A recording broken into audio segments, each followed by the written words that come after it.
A mano limpia, hablando del tema de Argentina, Nicolás Márquez, periodista, escritor argentino, me acompaña, José Venegas, periodista, analista latinoamericano también. Había dejado en el aire la pregunta si los Kirchner, el gobierno actual de Argentina, es producto de una mala gestión de políticos de derecha de años. Hablabas tú de la crisis del 2001, podemos hablar de Menem, de la Rúa, ¿es un poco lo que llevó a lo que está hoy día en Argentina en el gobierno? Bueno, la historia es una sucesión de hechos y de cosas que han pasado antes de Néstor Kirchner. Entre el gobierno de Menem y el gobierno de Kirchner pasó de la Rúa, pasó el gobierno de Duhalde, pasaron varias cosas, ¿no? Podría decir que hubo una política monetaria que encontró serias dificultades al final del gobierno de Menem, que de la Rúa la continuó y la empeoró porque siguió con el aumento del gasto público y con la suba de impuestos.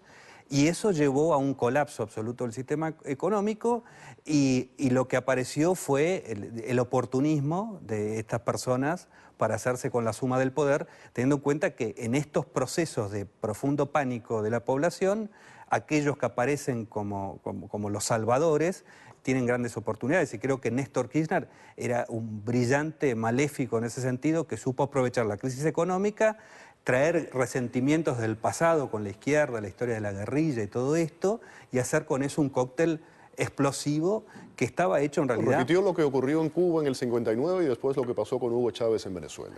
Claro, desgraciadamente tenemos la propensión en estas situaciones de favorecer a sistemas y a políticos autoritarios que después pasan a ser peor que la propia crisis, ¿no? ¿Qué piensas, Nicolás? Yo creo que la cuestión ideológica viene después, porque cuando Néstor Kirchner aparece en escena, era un personaje relativamente desconocido, y en realidad viene acompañado por quien quiere el presidente de facto de la época, que era Eduardo Duhalde, que le da su apoyo político desde el Estado, en un momento muy inestable para la Argentina. En las elecciones del año 2003 sale primero Menem, un hombre de derecha, y tercero, muy cerca de Kirchner, otro candidato que a mi juicio era brillante, y lamentablemente no llegó, que era Ricardo López Murphy. Kirchner sale segundo con un discurso híbrido, desideologizado, sin ningún matiz de lo que después fue. O sea que yo no tengo tan claro si fue una cosa consecuencia de la otra en términos ideológicos. Aparece este personaje como la antipolítica, como no era conocido, estaba casi como no contaminado, y él tomó el país justo en el momento en el cual el despegue de los commodities se estaba llevando a cabo. Y claro, con un petróleo que valía $8 el barril, pasa a llegar a valer 150. La soja, ¿cuánto aumentó? 5 o 6 veces más. Mucho. El precio original. Todo eso trajo un bienestar económico que anestesió mucho en fin, las expectativas de la sociedad y una oposición que nunca se logró organizar. El kirchnerismo avanzó con todo. Y bueno, hace 10 años... Hablaba aquí en el programa, José, creo que estabas tú el día que vino Laje aquí al programa. Agustín Laje, no estuve. No fuiste tú. Bueno, estuvo Laje aquí en el programa, Lustó fue el que estuvo ese día, el profesor Lustó. Laje es un joven escritor, periodista argentino, para los televidentes, si no lo recuerdan, ¿no?, que tiene un libro que habla sobre los mitos setentistas. Y él hablaba, en el caso de la dictadura militar, que se criticaba los excesos de la dictadura militar que los hubo, pero no, por ejemplo, los montoneros. Y yo agrego a esto, hay una serie de personajes que se han vendido al exterior, al mundo, a Europa, a América Latina en general, de nuevo como grandes benefactores, Robin Hoods. El caso de Eve de Bonafini, por ejemplo.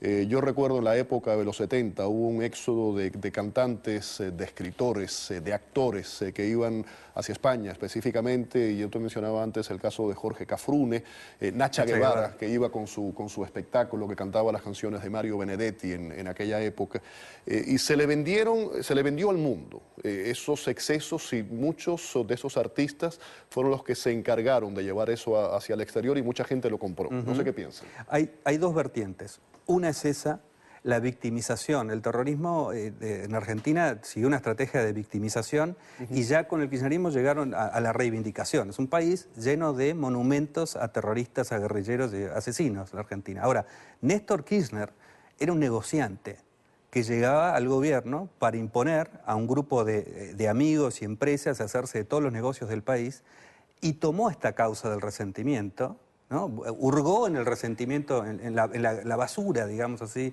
de la sociedad argentina, y lo puso en primer plano. Y los compró y los corrompió. Corrompió los llamados organismos de derechos humanos. Eve de Bonafini fue titular de una empresa constructora con Néstor Kirchner, multimillonaria, ¿no?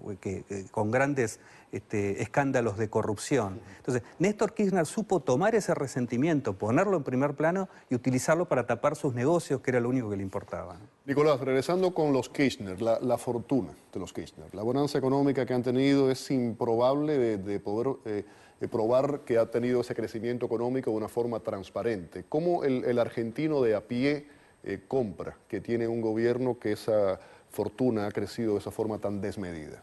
Quería agregar una sola cosa respecto de lo que Sí. dijo José, que coincido, que tiene que ver con lo siguiente. No solamente sobre los 70 se hizo un gran negocio, una épica, se compró organizaciones que reivindican a la guerrilla, disfrazadas digamos, bajo la máscara de los derechos humanos, etcétera, sino que es un dato que se conoce poco. En Argentina en este momento se han llevado adelante juicios paródicos, no conforme a derecho, contra los militares victoriosos que le ganaron la guerra a la subversión castrista, en definitiva, que agredió al país. Y hay 1.800 militares y civiles presos en este momento por episodios ocurridos en la Argentina hace 40 años. O sea, no solamente hay una cuestión crematística, económica, sino además esa ansia revanchista, esas pasiones desatadas que tiene la izquierda, que del odio que el kirchnerismo se las ofreció en bandeja. Me mencionas esto y hace 2 o 3 días salió la noticia de que una jueza argentina, por cierto, estaba pidiendo la extradición de una serie de ministros de Franco. No sé si están al tanto de esto, ya que acaba de salir. Pero el tema de la fortuna, ¿cómo se le justifica al pueblo esto? ¿Cómo el pueblo compra? ¿Cómo ha crecido esa fortuna de los Kirchner? Ha crecido por vía de la corrupción, ese es el mecanismo por el cual ha crecido. Ya venía desde el momento, en el año 2003, cuando hablábamos hoy de las elecciones del 2003, ya Néstor Kirchner era el candidato más rico de todos los que estaban en pugna. Ya tenía causas que habían sido muy sospechosas en torno a su enriquecimiento personal. Ahora, a mí lo que me parece es que para la moral social de la Argentina la corrupción es un pecado venial, un pecado menor. Importa muy poco, lamentablemente, para el ciudadano argentino el tema de la corrupción. Solamente se despierta esa ira, esa indignación cuando la economía va en bancarrota. Mientras la anestesia económica más o menos va caminando, el argentino es totalmente indulgente. Por eso general, indulgente. el pueblo siempre grita cuando le duele el bolsillo. Yo creo que además en la Argentina, y esto Néstor Kirchner también lo sabía, hay un doble estándar, digamos. Una persona corrupta de izquierda no tiene el mismo valor que una persona corrupta de derecha y por eso él lo compró, ¿no? Ahora, Néstor Kirchner llegó a la presidencia de la Argentina y fue glorificado por gran parte del periodismo, el establishment cultural, a pesar de haberse apoderado de 600 millones de regalías de la provincia de Santa Cruz que hizo desaparecer y que nunca devolvió. José, tengo que irme, pero no quiero hacerlo sin que me digan en una palabra el oficialismo. No vamos a decir nombres. ¿Sale reelecto el oficialismo en Argentina o pierde? Yo creo que pierde, que no tiene un candidato que pueda salir victorioso. Nicolás. Yo creo que pierde, inclusive aunque gane.